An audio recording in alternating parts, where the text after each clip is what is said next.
c'est mon côté punk.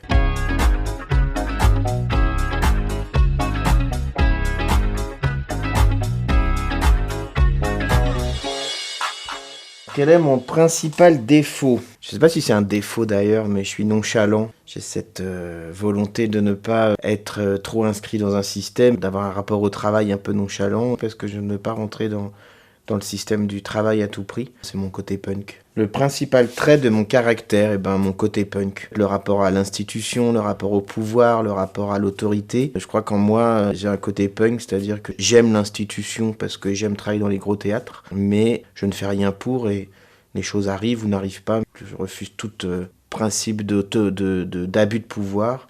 Mon premier souvenir de spectateur, la première fois que j'étais au théâtre tout seul, c'était à Rennes, au Théâtre National de Bretagne. J'ai vu un spectacle de Peter Brook, l'homme qui prenait sa femme pour un chapeau. Je faisais pas encore de théâtre, mais je sais pas, je suis rentré dans ce théâtre.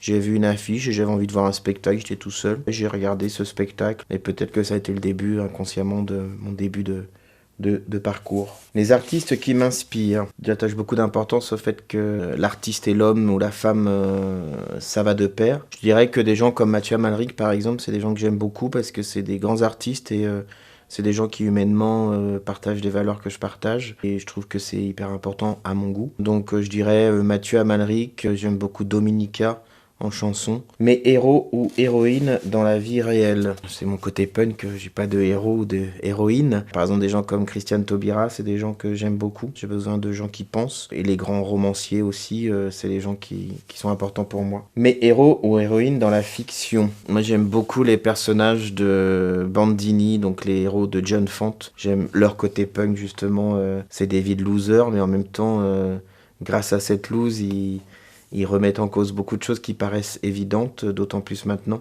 mais qui ne le sont pas du tout. Le métier que je n'aurais pas aimé faire, trader, directeur des ressources humaines, investisseur, voilà, c'est les métiers qui ne m'intéressent pas. Le mot que je préfère, moi j'aime bien le mot joie. Moi j'écris des choses qui sont souvent assez tristes, mais je le fais dans la joie. Le théâtre c'est une fête sérieuse. Le mot que je déteste, système. Le son, le bruit que j'aime. Je suis breton d'origine et que quand même le bruit de la mer...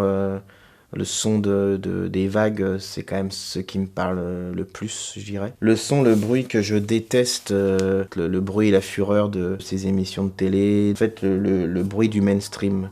C'est-à-dire que moi, j'aime bien de temps en temps...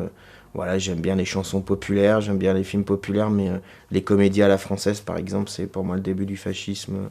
Voilà, tous ces comiques et tout ça, c'est ce bruit-là qui est très perturbant. Le juron ou gros mot que je préfère. Trou du cul, voilà, je trouve que j'aime bien, je sais pas pourquoi. C'est le truc que je disais quand j'étais gamin. Globule, on m'appelait toujours la globule quand j'étais gamin. Globule, j'aime bien, ça me fait rire.